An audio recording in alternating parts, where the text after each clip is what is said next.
Well, let me welcome you this morning to our webinar. I thought this morning was going to be kind of interesting. Let me tell you what happened about 30 minutes before everybody starts signing in. All the power in our whole neighborhood went off.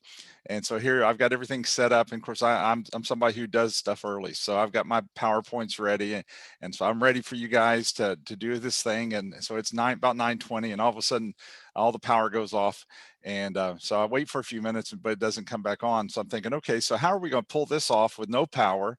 And then I thought, well, I've got battery on my laptop and I can run it through my phone and I'll be okay there. And but you're not going to see me because everything's pitch black. And so then I got the wise idea that I would run an extension cord. Wanda has a power plug in her van. And so I ran an extension cord out to the van and plugged it in and ran it. I've got 3 extension cords coming through the house to my office. And so anyway, the power came back on about 20 minutes ago, just before we got ready to sign on. So if you lose me, hang on, just give me enough time to get back out and crank the van and I'll plug us back in. So hopefully that won't happen today. So welcome. It's summertime. So you got kids home. So I know all the medication went up, I'm sure, for everybody this week. So welcome. Today, we're talking about preventing failed projects, how to use monitoring and tracking to reduce any project from failing. And so today, I'm not going to be able to give you everything. That's just not going to be feasible in an hour, but I want to just kind of wet your whistle on some things and kind of get you thinking about this issue of project failure and how to be able to see trigger points to where you realize something's happening with the project and how to be able to turn it around earlier. We've just rolled out a brand new 3-day project, 3-day program on project recovery. And so we've already done that several times now this year. And so we're scheduled now to be able to, we're doing it actually next week for FAA. And so it's turned out to be a really strong program. And so we've taken some bits and pieces of some of that and put it in here along with some other things. So I'm glad you're taking your time. And so of course, a video will be going out for those of you who need PDUs. You'll also be getting one PDU from, and Kim will send you that information of how to do that and what the code is. All right, so is the project really in trouble? So that's an opening question that I wanted to hit, because many times people will look at a project situation and determine something's wrong, and they start freaking out because they don't have the experience, the background, and they don't really know how to really measure their project and know what's happening. And of course, one of the pieces I'm talking about is really the critical path. And so it can look like your project's really having some struggles. And if your critical path is doing okay, then your timeline is still intact. But obviously, if everything goes haywire long enough, it's going to eventually hit your critical path, as you know. So not all projects that appear to be in trouble are really in trouble. And then verifying that the project is troubled does not mean running behind on the schedule or budget. There could be other things that's happening, such as stakeholders not being supportive, not getting enough information, real lackadaisical input from management. All of those can be setting that project up for failure down the road. Troubled projects have already tried damage control in most cases. They've worked extra hours. They've planned for some of the basic recovery. So I'm not really talking so much about that. We're really going to be talking more about what do you do when all the basic stuff doesn't help us. Understanding the level of tolerance will help interpret whether a project's in trouble as well. Some teams and some organizations can handle more trouble in a project than others. Brand new people, never been experienced or exposed to some of this stuff, then the level of trouble is going to be much lower because they just don't have the experience. Good people, but not the experience. But if you've got experienced people who are working on these types of things, you're going to realize that you can handle some upheaval that other teams might not be able to handle. Now, there's some symptoms that kind of let you know that the project is starting to go in trouble. Now, obviously, missing deadlines or no deadlines is one of those. Unclear or lack of project requirements. The requirements were given real loose up front. They've never really been firmed up, and now we're trying to run a project to hit something that we don't really even know what we're hitting. And of course, I know you've all worked on something like that before too. Fast-paced changing of the requirements. That's something that can set a project up for failure, because the changes are changing. The requirements are changing so fast. About the time you get everybody set to go in the right direction, here they change. Or problems are discovered but were never reported, and so people didn't say anything or didn't bring them up for whatever reason. reason. They just didn't do this. Interpersonal problems, extensive quality problems and issues, limited feedback desired by management or customer or the sponsor.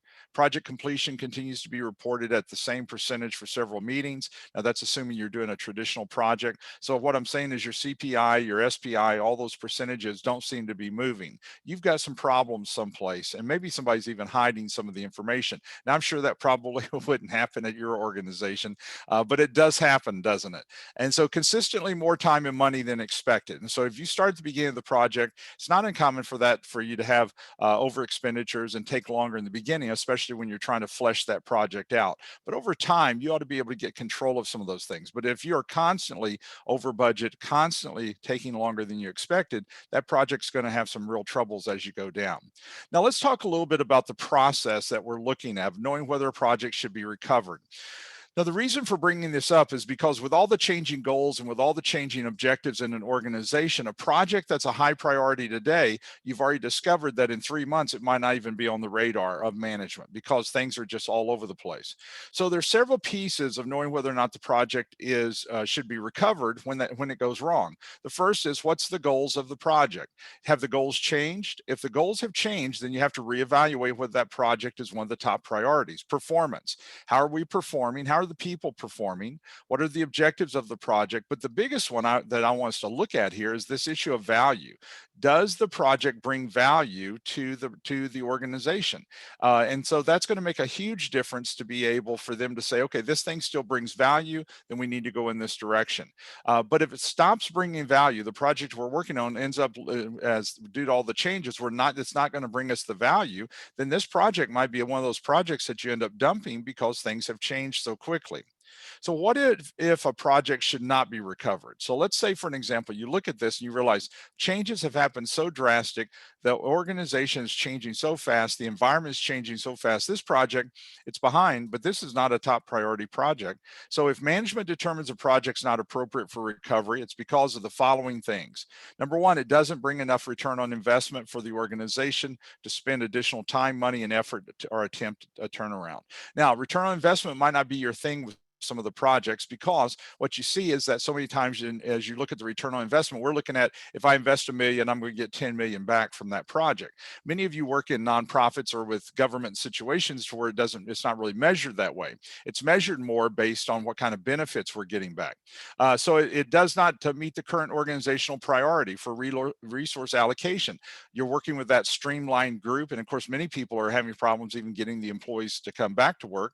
And so what happens is it doesn't really meet that priority to be able to pull the people over there, or it's in such bad shape that it's potentially unrecoverable. And there have been projects that literally should have been dumped, but people continue to throw money at it because they did not want project to go south or to go bad or to be canceled on their watch. And so that was one of the pieces. Now, there's different types of failure that can happen to a project. A lot of times we measure money and we measure time, and that's because that's what management looks at. But there's far more things that can go wrong with a project that can actually drive us into the need to recover that project. So for an example, the charter failure, the charter that was described is not really what we're working on. Sponsor failure, scope failure, technology failure, improper team selection failure, schedule failure, budget failure, risk management failure, staffing failure, planning failures, political, and then on business case failure. All of these things can be different types of failures. Many can be recovered or turned around early before you ever get to be in a bad shape. But the problem is that sometimes some of these things are not caught, and so before you know it, it has influenced other things. So a lot of these feed right into some of the others. Now, we have different sides of a problem when we start looking at it. So once you realize that your project's having some trouble, and I'm not talking about just bumps, I'm talking about you realize, okay, we've got to do something to kind of get this thing back on track. You're going to have different viewpoints. And so what I'm showing you here is that management has a viewpoint, your customer has a different view, your team's going to have a view, IT, if you're working with them, is going to have a view, a vendor's going to have a view, QA might have a view. And the problem is that you've got to corral those views to be able to take the best to be able to get that project back on track. And that's the reason why that's not necessarily a skill that just everybody has. A project manager is part of this, but sometimes the current project manager could be part of the problem because the project's gotten off track and maybe the project manager was not able to get it back on track. So many organizations will bring in an outside project manager, and they'll call them a recovery manager to be they call them other names too, but the recovery manager is what they'll call them, to get the project back on track short term, and then hopefully be able to turn the project back over to the original team. So there's several different pieces. So we've got to understand what those viewpoints are going to be and expect those viewpoints to be different, because everybody sees it in a little different light. And that's okay. Everybody's doing that. Now, after we start realizing that there's a problem and we start being able to dissect the problem a little bit, we have to analyze it and break it apart. Now, let me walk you through just a real simplified flow. And this doesn't fix everything, so it's not perfect, but it'll kind of give you some ideas here. So determining the types of information needed. In looking at analyzing something, one of the pieces that you're going to get into is you have to then turn around. And take a look at the situation to decide, are we measuring the right things for this project? And so with that, you find yourself then turn around and having to make some adjustments with it. Then you're looking at determining who to interview. Are there certain people I need to interview to help get this project back on track? Conducting the interviews, looking for the problems, looking for any themes. You're not just looking for somebody who says, I know the problem, because it's usually not just one problem that got us there, as you know. And so you start looking for those themes. Are there consistent themes? Lack of communication, slow response time, lack of management support, lack of customer support. And then you create priority problems and conduct that root cause analysis. Which of these issues that we're talking about here are these potential problems are really the root cause? And then that allows you to be able to dig down to fix what's really the problem. And then you determine and prioritize what solutions you have. You begin the recovery effort and determine if the solution works. Did what we do actually work, or did it just replace it with something else? And then of course that feeds back into what kind of information we're going to need. And so this type of process that we're talking about here is very important, because so many times we put a band-aid on it, but we really haven't fixed the problem. We've really just substituted the problems. And you know that's the headache. Many of you have verbalized that when we've been together in classes. You've talked about it. We think we've done something because we've got a new problem, and it's not the same problem. So what is analysis that we're talking about? What's shocking is how many times we make decisions on gut reaction and not on analysis. And so because people make decisions due to problems and attempting to resolve crisis quickly, there's a need for analysis. Analysis focuses on giving enough data to the decision maker to take steps to resolve a problem or crisis.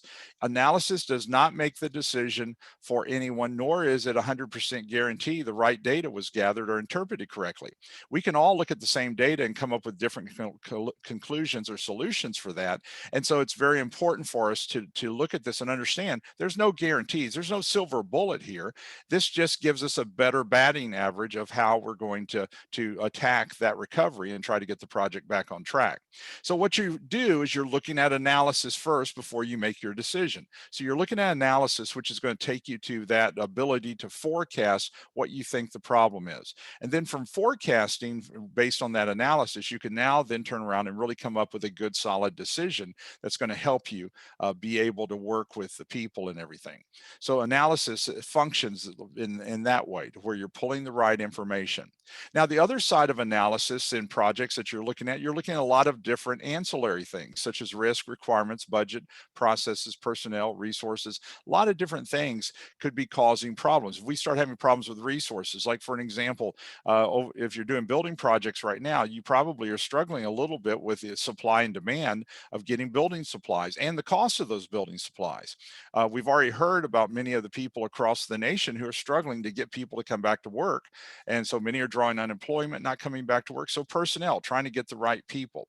And so processes, do we even have the right processes in place, and so forth. So all of these can be both a problem, but they could also be a solution if we can make an adjustment to them and be able to turn them in the right directions. So why do projects have a tendency to fail? So when we look at the center there, where you're talking about a rescue manager's focus or a recovery manager's focus, they're looking at several things. They're going to lead, they're going to resolve, they're going to track, they're going to do those things to get the project from where it is back on track. But there's a lot of things that has got us there. And if we don't fix those, then even if we get it back on track and I hand it back off to a project manager, or you hand it back off to a project manager, they're going to have a tendency to get it right back into the hole because they're not managing things correctly. So why do projects fail? Contradictions, overconfidence, technology, missing skills, people problems, employee burnout, inaccurate information. And so the big thing that I see is that we look at a lot of times is you realize inaccurate information or no information. Decisions are being made gut reaction all the time. And so that creates that pattern to where, in other words, we're doing it on a wing and a prayer sometimes, and that's not what you're wanting to do. So different type of problems that you're looking at. You've got simplistic, you've got deterministic, you'll have random problems, and you'll have indeterminate problems. And these type of problems are things that you'll find yourself and your team having to deal with even before it ever gets to recovery. So when we talk about simplistic, it's the focus is on data, facts. There's only one solution or answer for the problem. And so these are actually relatively easy because we've got one answer. That's not normally our problem. So if you've got, for an example, if you want an interview and you interview at 5 places and 4 of those places offer you a job and all their salaries are similar, that's going to be a little bit more difficult to decide where you want to go than you don't have a job. They're getting ready to repossess your car. Your house is 3 months behind, and the one company gives you an offer. I mean, you know what? It's going to be pretty easy to make that decision. Why? You only have one offer, Bubba. That's it. Okay. So this one is going to help you because you've got the data. You've got one option. And so that will help you.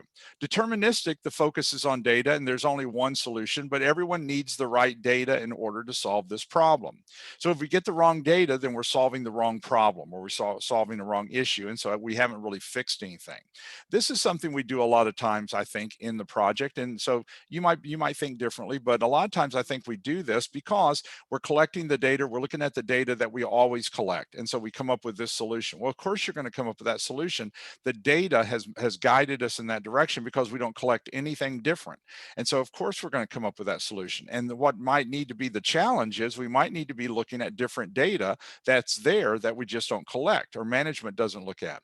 The third one is going to be random. Random is on viewing all of the possible outcomes. So there's many possibilities and all of them have to be considered. So as you look at random, the challenge we get into is many times we'll look at cost as the number one thing. And then we will look at whether or not it's going to fix the solution. And so based on the money, we fix the solution secondary. And that might not be the best thing long-term for us, but many times that's exactly what we do. We'll do something based on cost. And then the last one here is indeterminate. This has many possibilities and outcomes, but some considerations are based on conjecture. So not all the possibilities can be factually supported. I believe this is what we need to do. I just kind of feel that this is probably better. I feel more comfortable doing this than something else. And we've all heard that from people, from management. We've heard it from people in the meetings. And so, and it's not like they're bad people. They really do feel that way. But the problem is, what evidence are they basing it on? And they don't really have that evidence or have the factual pieces of that. And so, but we will make those decisions and we'll go in those directions. So when we start looking at decision making, there's a span of decision making emphasis that we need to look at. And so if we look at these 4, simplistic, determinate, random, and interdeterminate, it kind of gauges how we are. And sometimes we're just kind of wired this way. So those of you who are more cogitators, you're more fact-driven confidence. And so you put a lot of stock into the facts, into the data.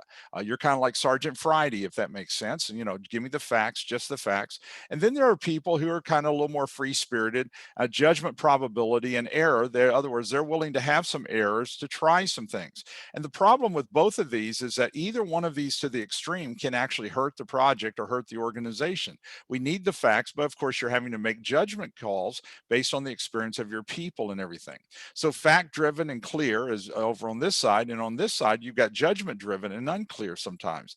And if everything was clear and if we could collect data on everything, obviously we would do fact-driven probably most of the time. The challenge is we're doing new stuff. You guys are working on some new things that nobody else has ever done, and you don't have metrics on it. Nobody has. So you're trying it for the first time. great example. We're living through it right now with COVID. How long do you have to go before you get a booster, or are you absolutely going to need a booster? And so how long can you do this? We've got a lot of experiments going. Did you hear on the news this morning, the first cruise ship that they sent out as a test, everybody had to be vaccinated, and they've got a couple on there right now that has now tested positive. They have no symptoms, but they've tested positive. And of course, the thought is that if everybody had to be vaccinated and show proof, and all the crew had to show proof that they were vaccinated, you had 100% capacity of vaccinated people on here. How did that happen? Well, it happened because that vaccine's only 95%. So there's your 5%. So from the fact side, that looked like a great thing to be able to do, but you're going to see some stuff like this. And so 2 people have now tested positive on that first cruise ship that's out there. So they don't know what's going to happen, whether they're going to be able to come back in at the end of the cruise and let the people off or not. And so you've got those kind of pieces happening with a lot of this. Now let's look a little closer here at simplistic problem types. Simplistic problem types are based on factual information. They're limited choice of possibilities. Only one answer resolves the problem. And so that's why I said these are relatively a little bit more simple, because we don't have a lot of options. The options is what confuses all of us sometimes. And then deterministic problem types are based on formula. Focuses on getting all the right data and information. It's following the correct formulas that we have, or correct. We see ourselves with processes like this too. If the formula or the correct data is missing, the wrong answer is chosen. And so there's only one answer based on the right data and the right formula. But the problem is, how do we get the right data? We don't even collect it possibly. Or if we do collect it, who has the ability to even analyze that data and see the patterns there? And so we see those type of things happen. We might collect the right data, but we analyze it wrong and come up with the wrong conclusion. And then your random problem types are based on judgment and influenced by experience. Multiple choices are possible, and all potential answers need identification. But the problem here is that usually the one with the most power, or the person with the strongest personality, wins. You've sat in team meetings and seen this. And so that's not necessarily the best answer, because you're louder, or that person's more boisterous, or because they've been there 100 years. Those are not necessarily the best reasons to go in those directions. And then indeterminate problem types are based on judgment, influenced by experience. Multiple choices are possible, and there's many answers, but because experience and judgment influence it, there's no way to list all the possible answers. So the thing is that we are only looking at a portion of it, because there's just way too many possibilities out here. And that is a problem that you see even today. Now let's talk about some of the tools for recovery analysis. So when we talk about analysis, what are we talking about? Well, document analysis is one of those. Root cause is also called cause and effect analysis. Force field analysis is one that can be used very successfully. PDCA, Plan, Do, Check, Act cycle is an analysis. Requirements and measurements tree, the how tree analysis, the why tree analysis, hypothesis testing. All of these are tools that help you when you're trying to get a project back on track. You're trying to recover that project. The problem is we don't use them. We won't use them. And the reason is because we don't think we have time. So that lends itself to going right back to making a gut decision on trying to fix something without really analyzing it. So you hadn't really analyzed it. So let me give you an example of how really silly this really makes us look if you really get honest with it and just kind of strip it away. So you go to the doctor, and then you walk in and shake hands with the doctor. And so you tell the doctor a few things, and so they decide they're going to operate. And you say, well, are you going to take blood? Are you going to run me through any tests or anything? Oh, no, we're not. There's no need. We don't have time for that. Well, of course, you think that is a wacko you're going to, because what do you want? You want them to have tests to guarantee that what they think, you're okay with what they think, but you want them to take a test before they operate to make sure you've got what it is they're going to be taking out. I don't know about you. I want to keep whatever I've got as much as I can. I don't want anything coming out if I can keep from it. And so that you think they're a wacko. Why? Because you want them to have the ability to be able to double check that perception. Well, that same kind of mindset has to go into the project. We have impressions. Of course you do. You have experience. We see characteristics. We see triggers. We interview people and they have certain impressions. Of course, you take all of that in, but then you've got to go back in and try to analyze it. That's where you're going to use the tools. All right, so let's start with the first tool that maybe you've never seen. Most of you have used this. It's a document analysis. It's different than normal research. It's a methodology which examines documents from the beginning of a project until the crisis. So what you're doing is you're looking at the documents through a critical eye, not being critical, but looking at it through a critical eye of what was missed in the documents, in the filling out of the documents, so that they weren't just mere paperwork. What was missed in pointing out problems, issues, concerns, risk, and so forth. The goal is to determine what went wrong, or what has not happened in that project. So you look for signs of why the project became troubled from a document standpoint. So you're looking through the business case, you're looking through the feasibility study, the charter, you're looking through the planning that took place. So examining all the past project material, you're verifying the calculations that they thought. Where did they come up with the budget? Where did they come up with the calculations? You're looking at all, and at the are the graphics correct that they looked at? You're looking for missing documents, you're looking for missing reports, any missing metrics that should have been measured that weren't. You're examining change orders, the process, the approvals that went on, and all of this. So this document analysis is not that I just read the business case. You actually went through all of these pieces. You also have a root cause analysis, and the root cause analysis is a big deal for this because it's also called the 5 whys, and many of you have done this, the cause and effect. It's called the same thing. So it focuses on getting to the root of the problem. So it gets the team to think differently and deeper about a solution, and stakeholders must create and agree on a problem statement or the effect of the problem, but it's to get the team, or the recovery team, or the project team, to get away from just the surface level solution to what is the root cause, what's causing that to happen. And that's the reason why you go into what's called the 5 whys. By the time we go down why 5 times, when we get way down here to this last why, this is supposed to be the root cause. And that's a reason why you're encouraged to use something like this in problem solving, but we don't do it. Why? Don't think we have time. And so we would rather dink around and solve something 3 or 4 times because we don't think we have time. And yet time is what's going to fix the problem the best. Now, with the root cause, when conducting the root cause, each why will have a separate answer. And so I just kind of charted this out just to kind of see if I could make this a little clear. So we asked the first why did this happen? So we have an answer. And so you and your team are going to talk about countermeasures for that. But the thing you're going to be answering also is the second why. Why did that part happen? Okay, now you've got an answer and a countermeasure. Then why did that happen? And of course, the idea is that by going to that fifth why, that's when you're going to actually solve it. You also might use a cause and effect diagram. This is called an Ishikawa diagram because he's the one who actually created it. This is also called a fishbone, just a fishbone as well. And so the idea is that you would use this to chart it out. Many people use graphics to do this, and so this is better for them. So the project is 25 days behind. So that goes in the first box up there, which is your problem box. And then you have these 4 main pieces here that you and your team come up with. So what could be the reason for 25 days behind? So the first one says increase in features. It had a lot of features. Second one was change orders. People were changing stuff all the time.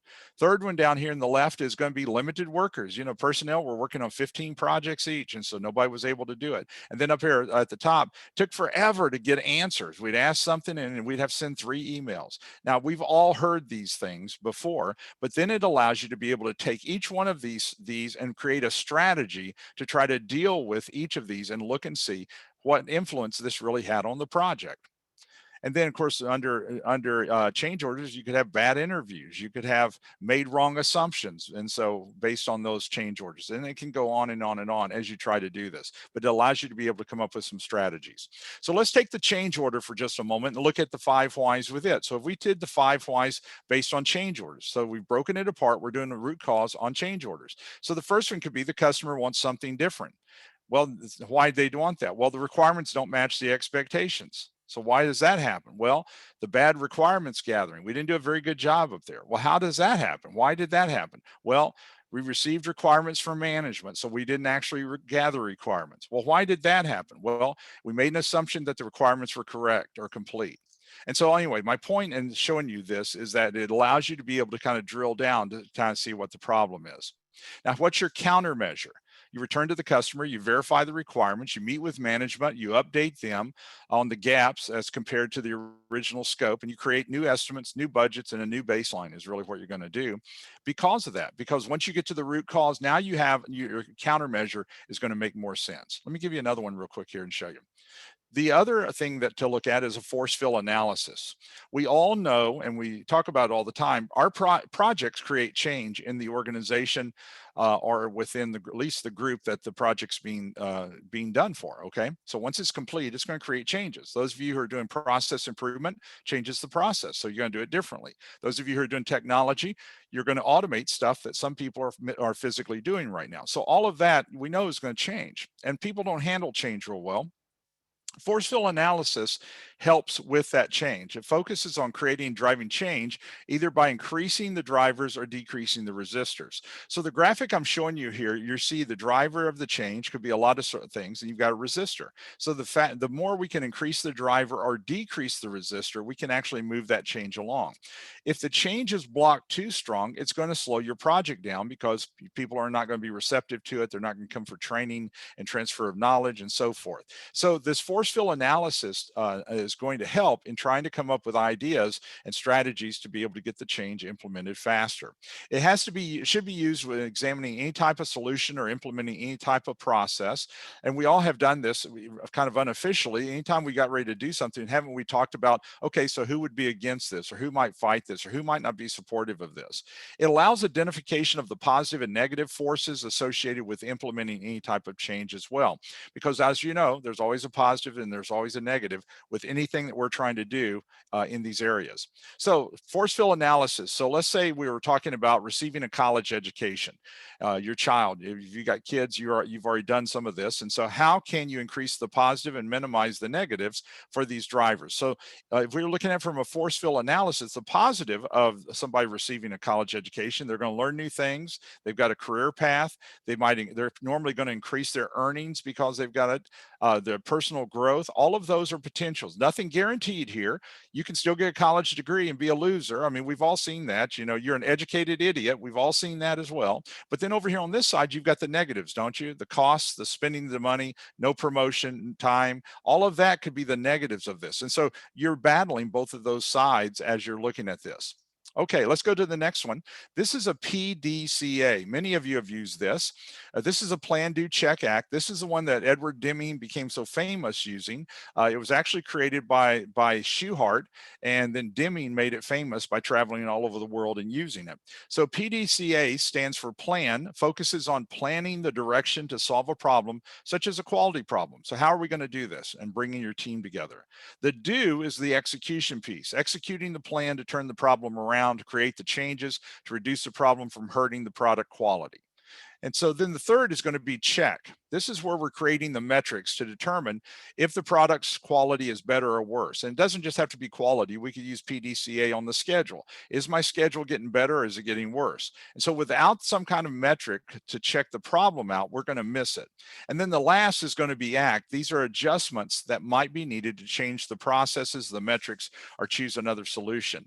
And so every solution needs some adjustment and tweaking. We all know that after it's implemented. But the point is that so many times we will fight anything. We've put something into place and then we don't want to adjust it. Well, of course you want to adjust it. It's not going to be perfect. Nobody has perfect insights and perfect plans. We don't have that. And so adjust it. It's not a big deal. We can adjust it to make it run more efficient rather than take something that's only 3/4 efficient when we sit there and look at that. We also have requirements, measurements, and tree analysis. Now, tree analysis, some of you maybe call this a decision analysis, and that comes up in many textbooks the same way.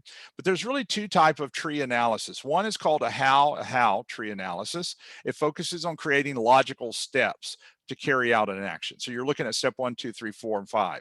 And so if a recovery manager is using this, they're using it from the aspect of how can I create steps for this area to turn that area around. The other is going to be a why tree analysis, and this focuses on examining the deeper meaning of a root cause. And so you could see this connecting there, moving the team from some superficial answer to another type of answer. So you can see why this would fit root cause very well. So the tree analysis focuses on how a diagram for solving resolving crisis, implementing a solution, and the tree analysis that works best when the goal is to take the solution and turn them into step-by-step actions, and each node present in the diagram is showing a task or an event in moving the solution closer to implementation.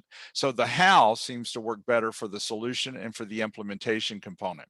So let me just show you this, and this isn't perfect, but it'll kind of get you the going here. We've all done the tree analysis. So let me just show you a basic one.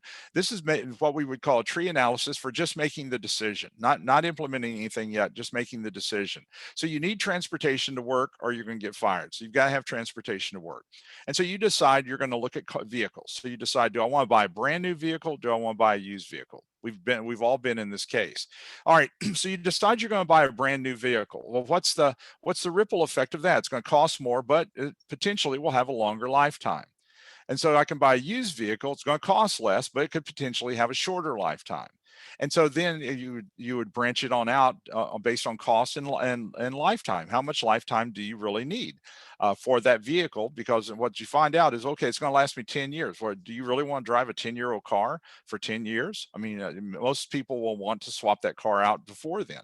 Some of you are still driving stuff 20 years later and proud of it. My daughter's got the car I gave her in college, and this thing's got 300,000 miles on it. It's a Hyundai, and man, I think she's gonna cry when that thing finally dies. And this thing doesn't burn any oil or anything, and so she just is hanging. She's going to drive it till it falls apart. But you've got a decision here to make, and you take it through those various pieces. So let's go to a why tree analysis. This one's a little different. So there's not enough resources on the project. So that's the problem. So we come up with two potential solutions or two ideas. So the organization has not hired new replacements, or resources are removed to work on higher priority projects. So we've got those two potentials. All right, let's go to the next piece. So why would that happen? Well, strategic plans focus on running with reduced budget, and overall management believes things are going well. So if those are the whys of why we haven't hired new people, then we've got a problem here. So our solution would be in letting people know that things aren't running well, and also that we do still need the people. So our solution would go in that direction. At the bottom, resources are removed to work on higher priority projects. All right, so why is that happening? Well, only one SME per area of emphasis works for the company.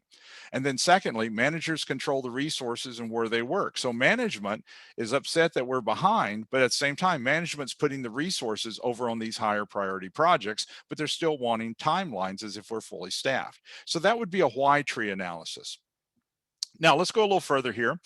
The other thing that we have to do in recovery, because recovery is so public and everybody's looking at this thing, you've got to switch over and start using dashboards and reporting tools. Now, let me give you a little insight. Many of you have already caught on to this, I'm sure. Dashboards and reporting tools is a way of letting people know what's happening on the project even before it ever gets into recovery, and maybe you'll never have to have recovery efforts. And the reason is because a dashboard is usually a one-page document that has all the calculations or all the graphics on there for management or the sponsor or the PMO to know what's happening with that project fast. And so you want that happening. And so and you can use color coding with it and everything to let people know what's going on. That way there's no surprises. None of us want those kind of surprises. So a dashboard is a way to display project information in a simple and single sheet. If recovery projects need dashboards, no doubt about it. Other projects that we use would benefit from them, I think, too. But recovery projects have to know what those dashboards are and create those to where it's graphical, it shows what's happening, and because you're going to have a gazillion meetings during the recovery effort. So you want to be able to quickly explain what the graphic is and what it means, what it says, and to be able to move on and talk about the most important things. Dashboards visually depict the metrics and performance indicators. That's the reason why I think that they ought to be brought into a normal project and from the very beginning and created and shown to the team, to management, to everybody involved. Stakeholders understand what is and is not progressing on the project. Many of you are using the RAG system: red, amber, green. Red's in trouble, yellow's got some problems, green, everything's fine. Just think back of how it works. We talk about the red and the yellow, and we need to, because that's where the emphasis should be. Dashboards and scorecards are not the same though. Many times people call them the same, but actually a scorecard is a little bit more broad. So a dashboard focuses on real-time measurements and data. The focus is on for the stakeholders for the project so people know what's happening right now. A scorecard will show a progress over time. It'll show where we started and it will track it over time. We're getting better, getting worse. Now there's nothing wrong with the scorecard, but sometimes we think that we'll have a scorecard for, and it's really a dashboard is what we need. Now, scorecard measurements for recovery we might need as well, but a scorecard often includes customer satisfaction measurements, methodology efficiency measures, budget measures, team member effectiveness measures, milestone and goal measurements. You can have other things, as you know, but normally what happens is you're looking at financial, you're looking at all the different type of major components, and you're tracking those over time. Then once you have come up with what the problem is and what the solution is, you're now ready to plan and conduct the recovery effort. This is where many times one of the reasons why you have a different team who will do recovery and then turn it back over to the original team after the recovery has caught the project up. But if you're an internal project team and you're trying to do recovery on it as well, that's fine. Each establish the project recovery team. You might need certain people who need to be there. One group of people that's not normally there that has to be there. You've got to have somebody from management at these meetings. And the reason is recovery is trying to catch everything up and you need decisions and answers now. You can't do all the Mickey Mouse emailing and leaving phone messages and all that silly stuff. That's what hurts our projects and that will kill a recovery effort. So I've got to have management in there, or I've got to at least have access to management to where I can put a phone call in, they can say yes or no, or I'll get back with you within the hour and have an answer. You can't wait days. Even hours might even hurt some of this. So I need senior management. I need project recovery manager, if that's who's going to lead that effort. I need project team members, maybe some hand-picked SMEs. This is no different than what you do when you get into a crisis. You handpick certain people to be on that team. Why? They're your go-getters. Though they're your achievers. Those are the folks who are more concerned about executing than talking about it. Vendors and contractors, if you've got vendors and contractors connected here, then they're going to need to be there. And of course, the customer is as well. So all of that's going to have parts of it. Then you develop that recovery plan. Now, here's what a recovery plan is. A recovery plan is a temporary plan to get the project back on track. I'm not trying to hit the full deadline of the project. I'm just trying to get the project back on track in 6 weeks or 8 weeks. Now, many of you guys have done this. Many of you men and women have done this multiple times internally. And so you know what I'm talking about. It's a miniature project is what it is, an 8-week project or 12 weeks. So you develop the project recovery plan. It's a revised project work plan is really what it is, because you're kind of managing both temporarily. You're updating the project risk management plan because risk is going to change in that 8 or 12 weeks. You're updating the quality assurance plan because you got to get the quality up to make sure that you're still delivering quality, even though you're doing things in that very short time span. And you're revising the communication plan. Why? Communication has to get bumped up a little bit because I'm communicating to the management and I'm communicating to PMO and the customer, and we've got to have feedback quick. And I might have meetings 2 or 3 times a week. If this is a high visibility project, a lot of money, we all know that those things are going to be very known by everybody. So you're going to have possibly meetings to where you're having update meetings every few days of what's going on with that project. Then after you have caught the project up in those 8 weeks or 12 weeks, you're now ready to conclude the recovery effort, which was that mini project. So you compile the project recovery data of what we did, why we did it, and how it ran. You're going to prepare a project analysis and a recommendation report. You're going to specify transition activities because you're transitioning from your recovery team back to your project team. You're going to obtain approval for the transition, conduct the transition to routine operations, and achieve project recovery, archive project recovery documents and materials, so that people can see what happened on that project. And then you can give that project right back to the project team to continue to move forward. But don't leave them out of everything. That project recovery team, that project team needs to be connected to that project recovery team at periods. Even if you do a separate recovery team from the team, you still want them to be part of it so they know what happened as you got it caught up so it doesn't slip back later. So there's 3 forms of scheduling that's connected to recovery, and these 3 are very important for us to consider, regardless of how that project is being run. You're going to have to look at whether critical chain, critical path, or agile what's going to help you get the project up for that 8 weeks. And so it doesn't matter what you're using already. You're looking at those three as which one's going to bring the most to the table and help us catch up. And so if I went with critical chain, now critical chain, for those of you who are using traditional, this is critical chain is similar, but it has some changes to it in association with contingency. Critical chain was used in the airline industry for years, and it has been in competitive piece between that and critical path. But critical chain and critical path are two ways of diagramming a network diagram. The critical chain schedules a network 100%, and the contingency is placed on the end of the path. And so that means that I've got all these activities, and then my last activity is called a buffer activity or contingency activity, and that's where all my contingency time is in that last one. Placing the buffers at the end of the path allows the team to use the contingency only if they need it, and then if they don't need it, they drop that last activity off, which is a buffer, and they move on to the next part of the project. Critical chain assumes a 50-50 chance of success, and so they don't mess up all the activities and all the timelines. They put it all the contingency in the end. And so you've got critical chain, and it would look something like this. I've got activity, activity, activity, and then my buffer activity. That's where my contingency time is. So then if I don't need anything associated with that, if I don't need it, we drop it off, and then we go on to the next piece, and we're good to go. And we'll be able to move right on to the very next part. Then the next piece we're looking at is critical path. Now, you're probably more familiar with this. Critical path is a way of creating the network schedule based on the longest path of the project. So the idea is that if I've got the critical path, so let's say this is my critical path, then all my sub paths that I have that are shorter, they will be finished. I'll finish all these by the time I track the critical path. What's the difference? On these down here, I've got float. On this one up here, I have zero float.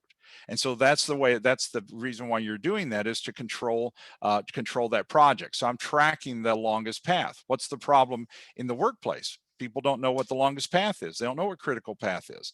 And so they don't know what their critical path is. And so since they don't know, they don't track it from that aspect, and they don't anticipate that those deliverables are a bigger deal than some of those sub deliverables, because you have float, you have time to maneuver it. So if you're looking at critical path, you're looking at 3 different paths in the project. You're trying to come up with the longest path. So that's going to be my critical path right there in the middle. That means I'm going to track those as hard dates. I don't have float on those. Everything else, I've got a little bit of wiggle room. So I could technically, it might not be able to do this, but I could technically pull my staff off of a non-critical path activity and get them back on the critical path activity to catch us up, and then move them back if I know what my float is on these non-critical paths, and that will help benefit that. The other thing that you might do is you might actually use Agile. Now, Agile is a totally different methodology than traditional, but you might use Agile and do a 12-week project, recovery project, to get the project back on track, because Agile's making decisions. Their goal is implementation. It's not talking about it and waiting for 50 people to sign off. And so you might do Agile for that. All right, so then the last little piece here that we want to get in is closing out the recovery plan. So you've come to the end of the recovery plan. What are we going to do? Well, you're ready to hand off the recovery project to the project manager, to the PMO, or whoever. So you're handing off the recovery project. Requires planning to train the team members and pass along the documentation to the project. Training will include software, anything created during the recovery effort that got it back on track, so everybody knows how to use it, or what you're tracking now. Might even require new metrics, and they're going to be tracking. Discuss the challenges faced, how each challenge is mitigated, and help educate the team so everybody knows what's going on with that. And then you're going to have your lessons learned, which is going to be very important about the recovery effort. Now, you're not doing the lessons learned yet about the whole project, because the project's not finished probably, but you're doing a lessons learned just on the recovery effort. So you update the routine, the project recovery remedies, what you did, what you tried, what worked, what didn't work. You identify the corrective action that did work, as well as those that didn't. You replace those that did not work with more effective means of resolving the problem. And it builds that knowledge base for people to know and learn what they can do when they start being able to work on other recovery efforts from you. So let's stop right here. And so let me talk a little bit about next month. Next month, our webinar is going to be on project documentation. And so this is brand new material. I've never put it into any course or anything, but it comes up all the time in class. And so I decided I'm going to start off by building a webinar. And I think I've got about 45, 50 slides written for this on project documentation. And so we want to talk about creating a documentation plan of how we're going to document the project. And so, so I'm excited about presenting this because it's brand new stuff. And so we'll be doing that in July 9th, 10 to 11, just like we do every month for our webinars. Now, let me stop right here and give you a chance to ask some questions, and I'll be willing to answer anything that you have. Any questions?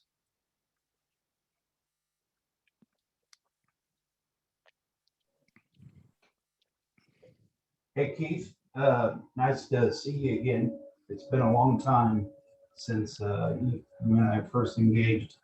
If you don't remember me, I was one of the guys that brought you into Missouri. So, man, that's been 14 years, hasn't it?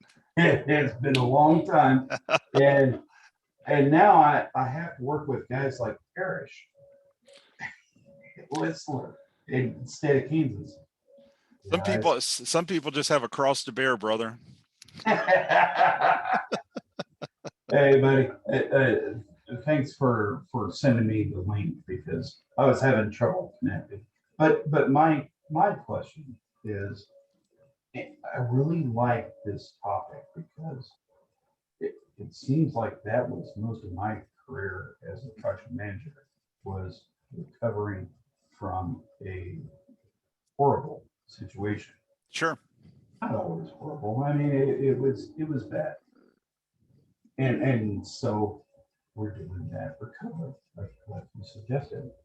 But I always ask the question about the legitimacy of Agile. And it is, I worked for IBM for a little while, and they were like Agile all over the board for even their operations. Mm-hmm. That doesn't make sense. No, that one doesn't. I just would like your thoughts on that. Well, first off, let's define it kind of like this. One of the things that happens with the Agile piece is that when you go to the company and they claim to have Agile, they're not documenting anything. They don't want to give you deadlines, and they claim to have Agile.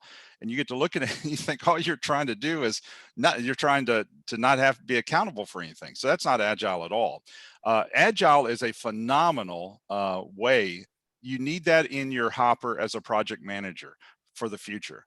Brand new project. Nobody's ever done it. New technology. We don't even know, kind of hitting that moving target. Agile fits. No, that's exactly it. Yeah. I concur perfectly with that. If it's nothing anybody has done before, that's where Agile. Mm-hmm. The historical stuff that so many times we do, and so many of you have these, I don't know, I'm gonna call them a maintenance kind of project, that every 3 years you're kind of upgrading whatever it is and that you did 3 years ago, and another 3 years you're going to do the same thing. I don't know that would be an Agile. I mean, I'm sure there's always the exception, but in general, I've got historical information. Agile is not something I don't need to draft new stuff. I can read what we did last time, update it, and that historical information will let my calculations actually be a little better, probably. But Agile is a legitimate place for us, I think. But we've got new stuff, new products, new technology. Stuff's evolving. We're hitting a moving target. We're trying to hit something that DC doesn't even know what they're wanting us to do. I could see all of that fitting Agile real well. Every project manager is going to have to know how to run projects on both realms, because traditional is not doing it 100%, but neither is Agile. And so Agile, when I say Agile, I'm talking about Scrum, Kanban, whatever umbrella you need, but on that side. But we need both of these to be able to pull it off. But the thing that I think is really where we're really going, and some of you are already trying to do some of this, is the hybrid. I've been working on a program on hybrid, and man, it's very difficult because there's just not a lot out there on how to really do something from a hybrid manner. So I think that's going to be the piece where you pull it. I think PMOs are going to have to, when the project comes in the pipeline, they're going to have to decide, is this better traditional or is this better Agile, is where they're going to be going in the future. But great question. That was a great question. Wait. you gave me a lot of comfort there with the hybrid approach. Yeah. And I think that is where I stand. Yeah. As, and thank you. Good to see you again, brother. Doug, what about you, buddy? I just had a comment about that whole discussion and the agile. I agree that agile is a potent method of moving forward and increasing productivity in terms of development. The one challenge that I see in the public arena is very, very difficult to say you're working with a program and you're going to build an intake module for them as part of the project, but eventually you're building the whole system. Well, if you tackle that as an agile task and create that module, that's swell. And you can prototype it, you can test it as much as you want until you've got it ready to go, but you can't put it out in the field, not until you've got the whole system done. Mm-hmm. So agile kind of, its business is to finish that up and give it to the customer, let them use it. But when you're talking about tracking a, child support, or you're talking about tracking child welfare or adult protective services or something, you can't have an intake module that doesn't talk to the assessment module, that talks to the case management module, that talks, and if they don't do that, in other words, you'd have to retrofit each module to the old system until you had the entire system, which adds a whole new layer of work. So it's just a challenge that I've been talking with Mike about. Yeah. Well, yeah, you're absolutely right. The whole purpose of Agile is to get it in the hands of the customer and let them play with it, and then they start giving you feedback so that you're, because value is really what you're trying to do. Bonnie, you asked a question. You said, "Do I know if project recovery is going to happen next week?" I do not. They're supposed to call me today. They didn't have enough people, and they're supposed to call me today and let me know if it's going to be a go next week or not. But yes, we were supposed to do a 3-day project recovery for Kansas. And so there wasn't enough people as of last week. And so they were sending it out again. So I'll know today. Are you in that class, Bonnie? Okay. Well, we'll see. We'll see what happens. I don't know either. I'm just kind of sitting here on pins and needles waiting to see too. All right. Any other questions from anybody?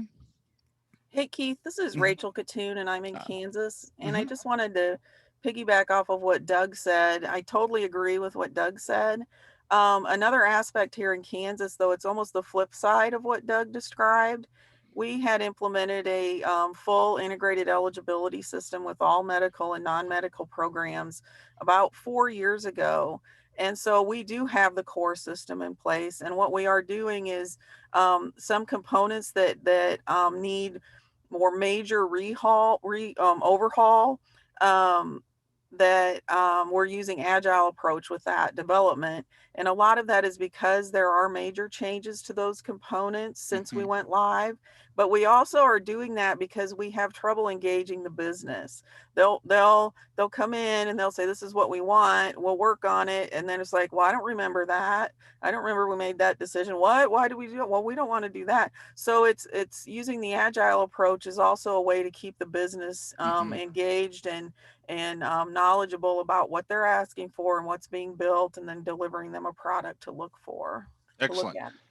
And see, and I think that's where Agile does shine.